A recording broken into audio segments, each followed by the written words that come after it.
I'm doing so wonderful, but I'm starting to get the fish burps, you know? I don't know what that means. So Let me ask you this, because I don't really, I don't really know you at all. So what sort of like music are you into? I like a lot of different music, pretty much like I guess everything except maybe like EDM. That's probably the one type of music I don't really listen to. Have you heard of this new DJ called, his surname is Oakham? Oakham. Yeah, and have you not heard of this guy? No? No, I have not heard of Oakham. Oh, his first name is Ice Wall. Icewall. Mm. Icewall Oakham? Hey, you swallow cum? I do indeed. See, you just get chipped. Yes. So let's talk about the documentary series. What was it that made you actually start making this? Did you used to be an ONA fan and you get turned off by Anthony, or is it more to it? Did you just feel like exposing him? And am I giving you too many answers to your question? No, I'll go through them. Well, I was a fan of Opie and Anthony, and a lot of people say they can't listen to old Opie and Anthony anymore because of how bad Anthony is and because of Jimmy. But I still like the old Opie and Anthony clips, and I still enjoy them. I don't hate Anthony either. Pretty much everyone who's like criticized my videos has used that. Oh, you just hate Anthony. Now you're obsessed with him. You used to be a fan, and now you hate him. But no, I don't hate him, and I didn't really want to expose him for anything either. It was just that, well, I'm a big fan of like the weird internet shit genre of videos. So if you look at like Mr. Medicare, there's a guy named Internet Historian who does videos about that kind of thing, and there's Down the Rabbit Hole as well. And they cover a lot of weird stuff and to varying degrees. But I started with Jason Genova, and I have 3 documentaries about him. And if you don't know about Jason Genova, he's like a weird guy who a lot of people thought he was fake in the beginning, but he's somewhat mentally disabled, wanted to be a bodybuilder, and it's just been slowly getting worse over time. So I made a documentary about him, and I thought, what is something weird that nobody else has really covered? And I thought of all the shit that's gone down on the Opie and Anthony subreddit. And it's like a modern tragedy, basically, with all this stuff and Anthony getting constantly more and more hated by the Redditors. It was an interesting story to me. The thing about Anthony, it's that because it's weird, because like I'm a fan of Opie and a fan of Anthony. Like I never really picked a side, but it really seemed that with Anthony, he became a sore loser almost. Yeah, it seems that way. When you look at the way he's handled things in the aftermath, it just seems like things didn't quite go his way, and he finds himself being hated more and more by people, and he can't really deal with it. So yeah, I can see that. But have you had any like personal attacks or slash hate from Anthony or Compound Media themselves? No, Anthony blocked me as soon as I sent him the video. I sent it to him a couple days after I put the first one out, the first installment of Anthony Cumia's Demented World. And I sent it to him on YouTube just to get like his take. This was before the video started like, well, I say blowing up, but they're getting way more views than I ever expected. But this is when it still had a couple thousand views. And I sent it to him on Twitter, and he gave me the typical, "Oh, you have 0 followers. Go have your mom make you some more pizza rolls" thing, and then blocked me. So I think he's aware of it, but he hasn't said anything to me about it. And when I talked to him on the Corrado Soprano account a while ago, he blocked me again. Although I was kind of just trolling him a little bit at that point, but it was nothing but good natured. It was just like a couple of lines about Compound Media not working, but he blocked me anyway. Same with Keith. I was talking to Keith about Compound Media not working, and I got blocked by him as well. And well, it's just what they do. I mean, I'm not even being a dick about it. I was just joking with him, and I haven't like gone after them at any length for anything really. They're just videos on YouTube. But Mm. I don't know. These guys take it really personally. It's not like I'm going after them in real life or anything, like Anthony tries to do with people, going and tweeting their jobs out to people and shit. I'm just making YouTube videos. No, but see, my problem, so to speak, with that, not that I have one really, but I don't like anybody with double standards. And I was listening to a clip earlier where Ant was making breast cancer jokes about some lady off some sitcom from back in the 70s. She died of cancer, and Ant was making jokes about that. But if you tweet him a joke about his hair or whatever, he'll fucking snap and he'll find out your address and your boss. It's fucked up. I mean, did he forget what he did on the radio for beginning of Jocktober? It was like a solid 5 years. Every year he took a month, a whole month, and would shit on just random people and make the most offensive jokes about them. Like, think of every Terry Clifford beating, every time he did a radio show and he called some woman fat and ugly. Those are the like first two words to come out of his mouth. But you can't say anything about him without him getting like butt hurt. He just gets ass blasted and just can't deal with it. But they're just jokes on the internet. You should call the final part of the documentary Anthony Cumia's ass assassination. I had a great idea for like the intro and outro for the last video, and I'm not gonna spoil it, but it's gonna sew the whole thing up into like a perfect little package, and it's gonna be great. And I want you guys to, I'm giving you a little bit of a little teaser. It's gonna be great for the last one. You guys will see the shit when it comes out. It'll be great. It's one of the best ideas I've had so far. Give you a hint. There's a very famous shock movie made in like the 70s. It's been world renowned for how horrible it is. I'm going to use a specific song from that. It's just going to be like drone shots from Anthony's house. It'd be great. Have you had much hate from Anthony fans? Yeah, a lot. Like threats, or they tried to dox you and shit? Well, I've not had any doxing attempts. One guy, he keeps coming back to my comments. His name is something like retard exposer. I bet you that's a fake name. I'm guessing so. I'm pretty confident it's Joe Cumia because it's the exact kind of name he would use. But he's like, he keeps leaving comments like, "Can we find this guy's address?" It's like, why? So you can beat me up over a YouTube video? It's ridiculous. But if you look at the first episode, I think it has like a 2-to-1 like to dislike ratio. That one everybody got mad at, and I don't know why. But they've been going like steadily down. I still get a lot of these people who say, you're just obsessed with Anthony. You're a libtard.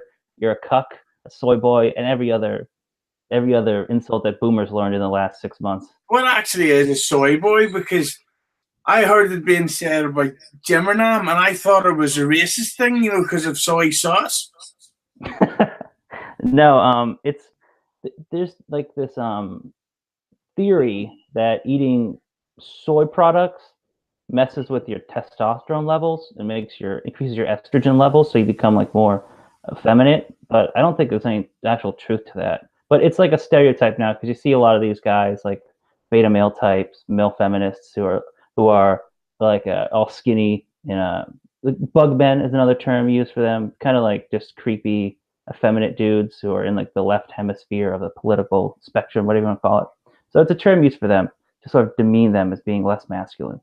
But that's the thing, because I'm not anti-American, but I don't think that Americans really get, and I'm talking like people on the politically left and on the right side, that I don't think that they really get how kind of disliked they are worldwide. It seems that way. It seems like Americans think that, we're the be-all, end-all of the world. And of course, America has maybe the largest part to play on the global scale, but at the same time, you don't have to be dicks about everything. And I don't really care about politics that much. I mean, it's not an interesting topic to talk about for me, just because it seems like fucking everybody wants to talk about it these days, even though nobody knows what they're fucking talking about. So you get a lot of this bullshit, and every comment section is filled with some. It could be the most innocuous thing. It's just like a video somebody posted of like their kid, and all of a sudden you get like it's just some kind of political argument in the background because they had like an American flag, and so somebody's like, you shouldn't have that up, and that person comes in, and it's like, how do you make such innocent things? It could be anything turn into some kind of horrendous partisan political discussion. How could you walk your child on grass? Slaves had to work on grass. This means you're in the Klan. Yeah, you're culturally appropriating walking on grass, because the Native Americans used to roam the United States barefoot, and you are now taking that away from them. It's like, have you heard about those people? It happens every couple months in America, at least, where somebody makes like burritos or tacos. Like two white women open up a Mexican restaurant or something, and they get hit with all these like attacks from people who say they're culturally appropriating Mexican food, and it's like, no, they're just making tacos. I used to have tacos all the time in school for lunch. Was the school culturally appropriating tacos? It's just food.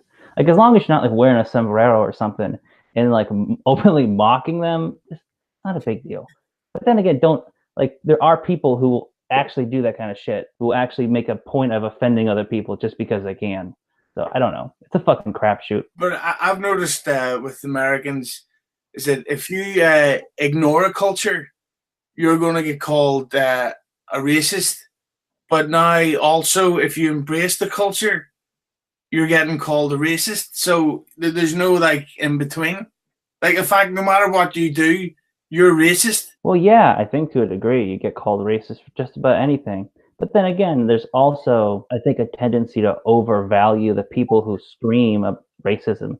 I mean, when you go around like somebody like Anthony Cumia and constantly complain that you're being called racist, well, now you're giving power to that term. You're giving the people who would abuse it and use it to take your voice away even more strength and even more ability to silence you. But if you just stop paying attention to it so much and just do your thing, as long as they're not trying to deplatform you, don't worry about it.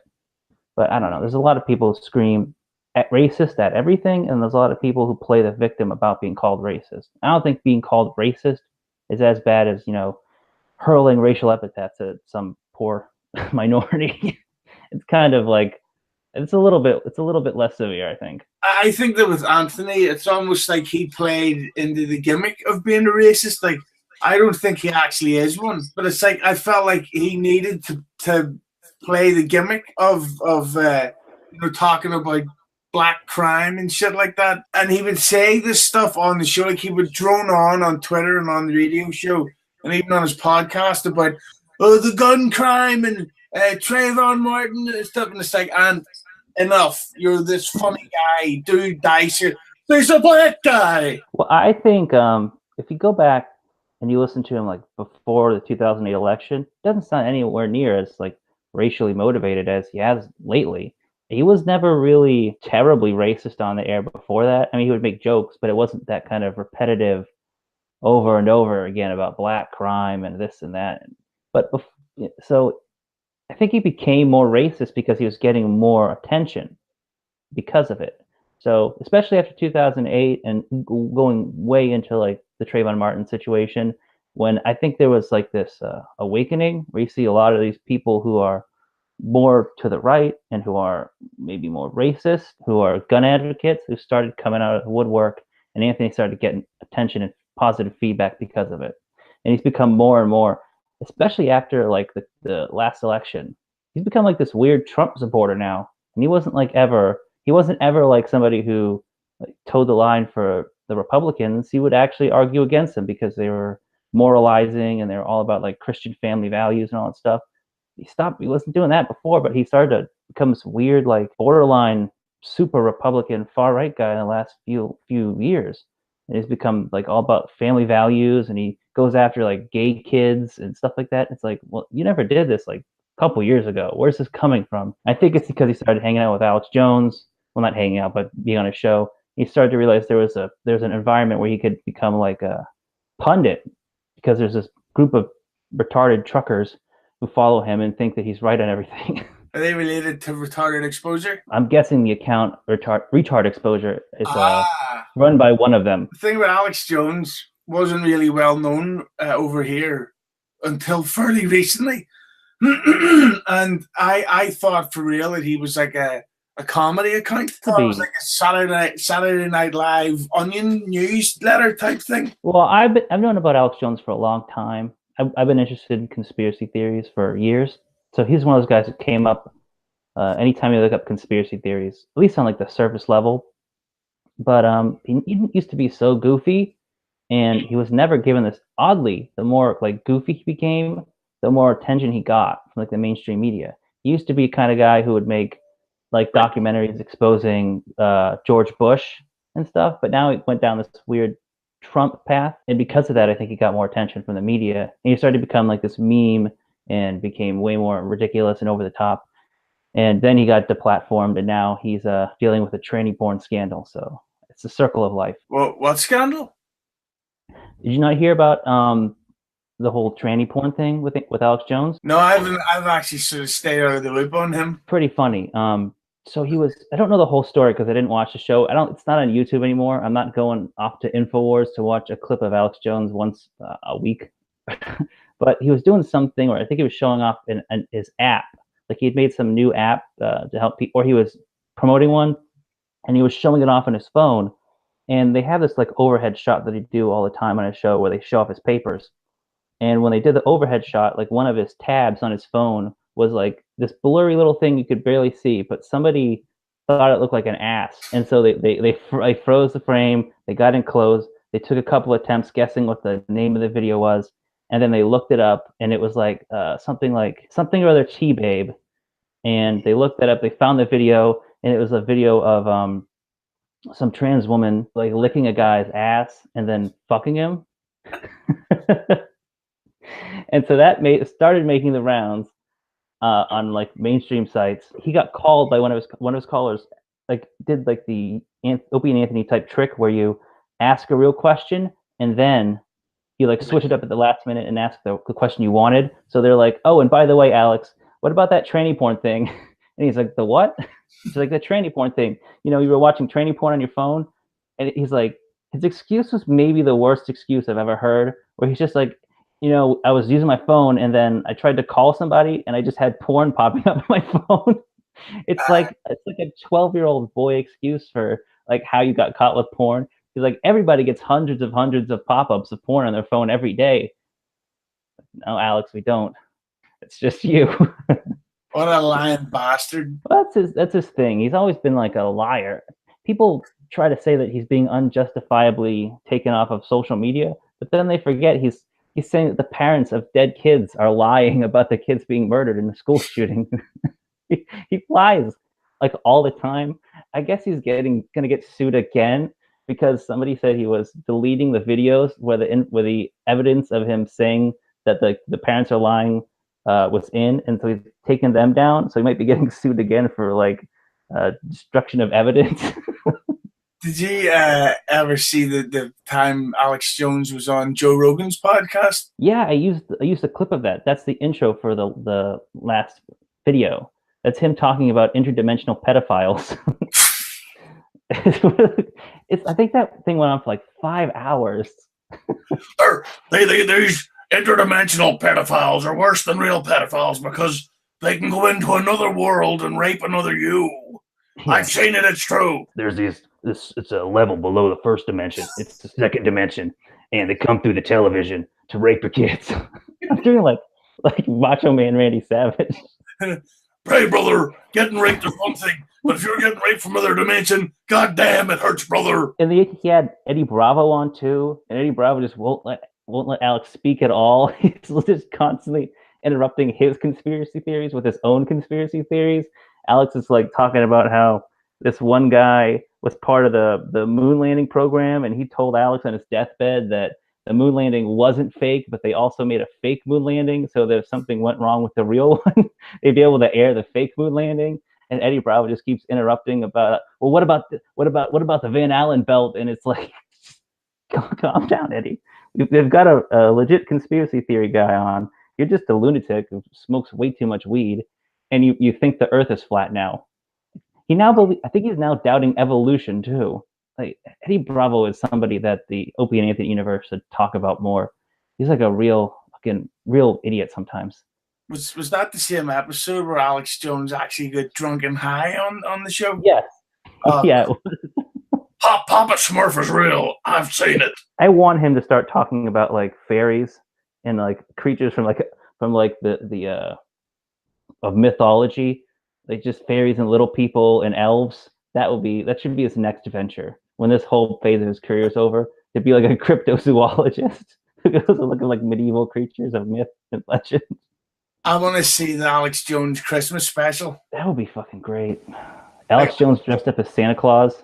Oh, I've been to the North Pole. Aliens are there. That would be fucking incredible. I just want to see what kind of Christmas conspiracy theories you could think of.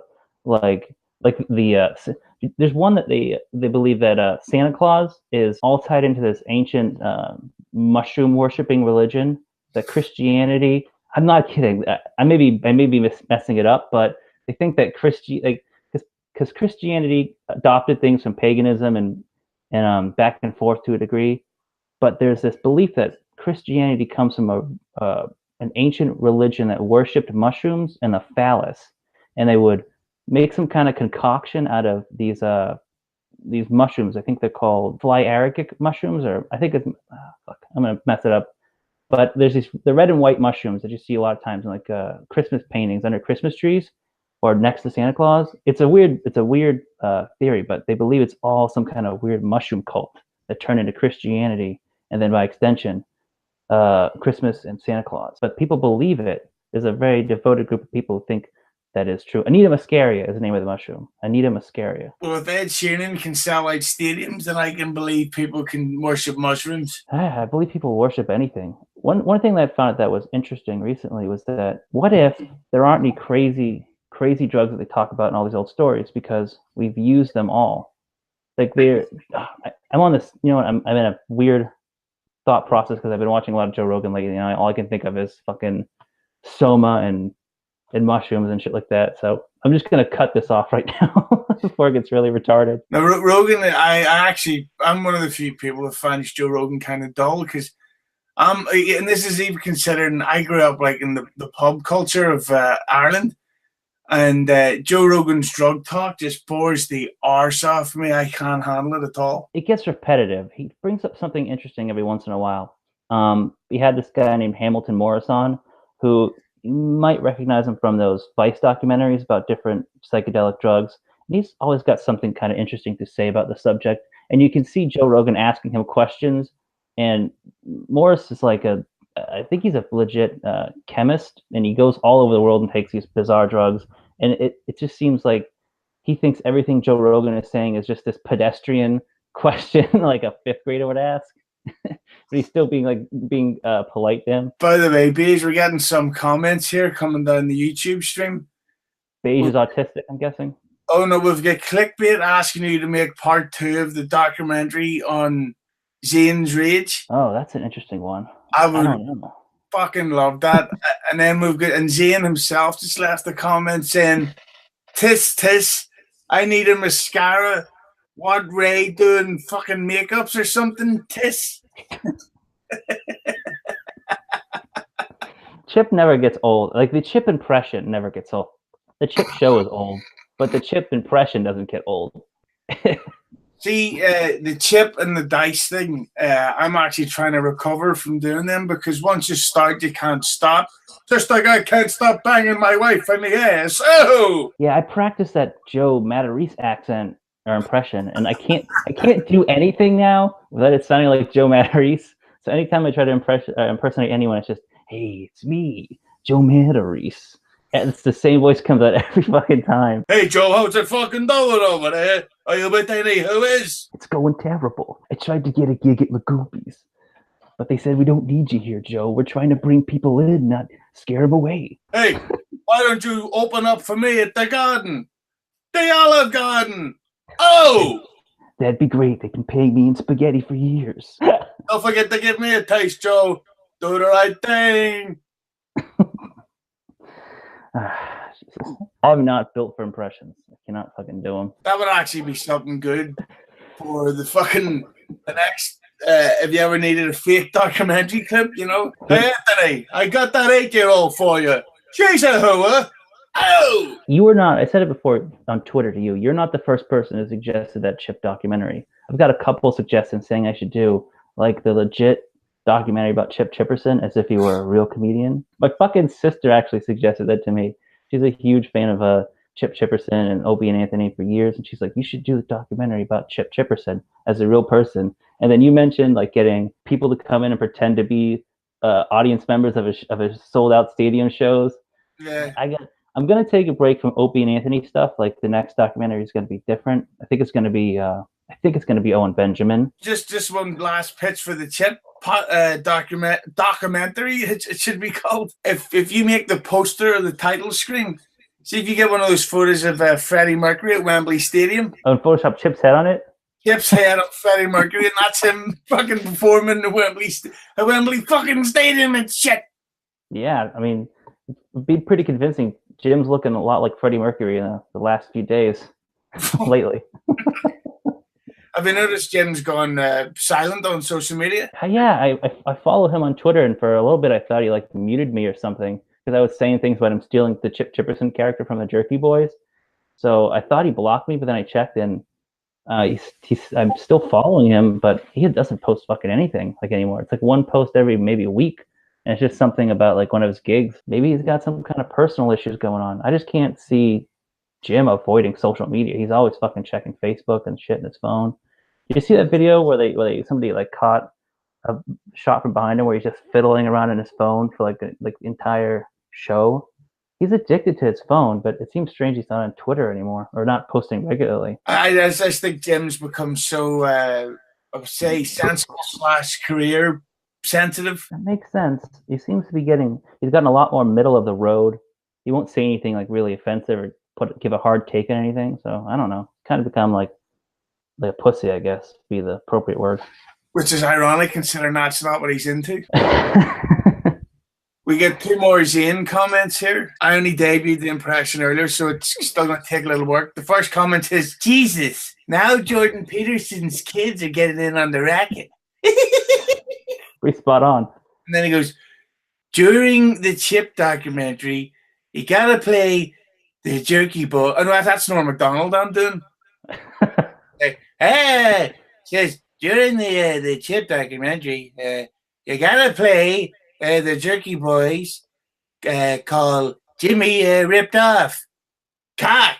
I think if you mix the Norm and the Sane's impression, you have like a spot on impression of the Joker. Oh, that's the name of Chip's documentary. The Joker. That's fucking good. The rock star sexy Joker. What about if Chip's podcast, the actual name of the podcast is like 4 sentences? Just as we're slowly beginning to wrap up here, yeah.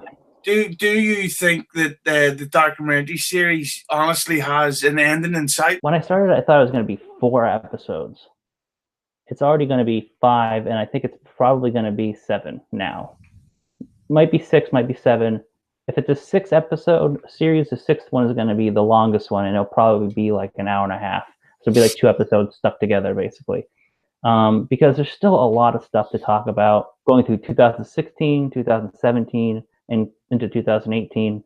And who knows what'll come out by the time I'm writing the final episode. If we're talking about, is there an end to the shenanigans and the ongoing nonsense with Anthony? That's not going to happen. It's not going to happen until he keels over, because he's just going to keep getting like worse and worse with Twitter and like getting angrier and more isolated. He's going to have less and less fans because his apps don't work, and he's basically forced to communicate only through Twitter now, but he's lost that. He's got this book that's probably going to fail. I think somebody found the actual sales for it, and it was like 208 sales for his book. And I just think it's going to get more intense but less funny. It's going to become more sad. You know what I'd be willing to bet? Not that I'm saying that I don't think the book's going to be a big seller, but I would be willing that most people would be waiting for the audiobook version, because I ain't reading no books. I would say it's probably true, but then again, what are you really listening to other than, you could just listen to the old stories he told on the radio about his childhood and different life experiences where he wasn't, I'm assuming, censoring himself like he's going to be censoring himself in the book, back before he really cared about his public image. I think what's going to go into this book is going to be a very slanted in favor of Anthony's story. You're going to get like his tale of basically being a victim, of being, of how bad Opie was and all that stuff. So I don't know. I'm not really interested in reading it. The audio book could be good if he gets like Chip in. That'd be interesting, but he's recording it himself, I think, because he's a broadcaster, so he can probably do the voice well enough that it'll sound good on an audiobook. But you read parts in like the Dice voice, and then his numerous Neil Diamond, that cutting edge impression that he does. That's pushing it into like parody territory. If he has like a bunch of characters that come in and read the book with him, that's getting into some kind of weird territory that I don't know if many people are going to be interested in, but it'd be funny for goof.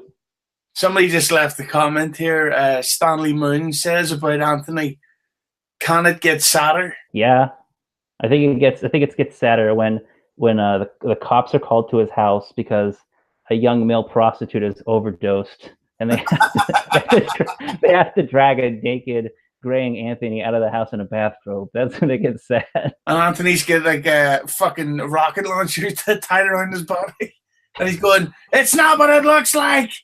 Yeah, basically, he's friends with Sue Lightning on Venmo, and he's like one of her friends on one of those pay sites that you can it's like you can give people money peer to peer, like a PayPal type thing. But now they found him on her friends list, which backs up everything that people were saying even more. Like, I mean, why is he paying somebody money unless there's some shenanigans going on there? So I don't know. I definitely think there's some evidence to support those rumors. Clickbait wants me to ask you: is Chip more famous than Jimmy? At this point, maybe. I mean, I think Jim has more followers on Twitter. Jim's more recognized as a comedian, but what else is Jim doing other than like Chip Chipperson that anybody cares about? Does anybody listen to the Jim and Sam show? I don't think so. Jim's comedy is pretty played out. I think it's just trannies and cum and piss. That's we've all heard it by now, Jim. Or really lame takes on political issues that are 4 years old now, talking about Caitlyn Jenner and Trump. So I don't think this comedy is doing great. Chip Chipperson's the only thing that I think people haven't really grown accustomed to the degree that they are with Jimmy. So I don't know. He's got 1 million downloads and 10 billion laughs, so it's heading in the right direction. Speaking of Sue Lightning, do you want to hear me describe her while switching between Dice to Norm? Sure, that sounds interesting. She's a hoe with a cock. That's like actually a Norm Macdonald joke. Nice lady. Her dick smells though. Pretty good at the Norm impression. That's my version of Chip. Norm's the one that I sort of do publicly, and Dice is the one that I do in private when I just walk around talking shit about everyone, from a girl to my friend, like, he's a fucking dickhead over here, like talking shit. I had to fucking give him a gree. Just as we're wrapping up here, finally, you started uploading a podcast clip to your YouTube channel. The nightmarish audio. Is podcast maybe going to be something you move into next? No, I think it's something I'm going to just do to break up the longer videos, because it's like 1 month in between every documentary, and I'm trying to get quicker with them.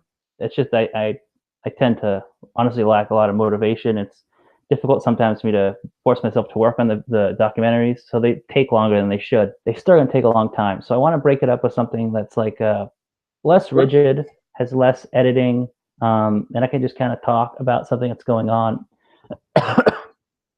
related to things I've covered in the documentaries already. So stuff like people have asked me if I'm going to keep them going on. People say that I should keep doing more installments, but I don't think that's really possible because they would just go on forever, and I kind of want to end them like on a good note and move on.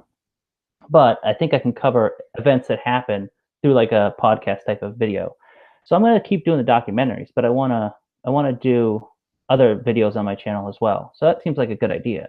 Like, I think the next one is going to be me talking about Jason Genova again. I honestly think you should try to get that Chip podcast in for Christmas. That might be something I could do.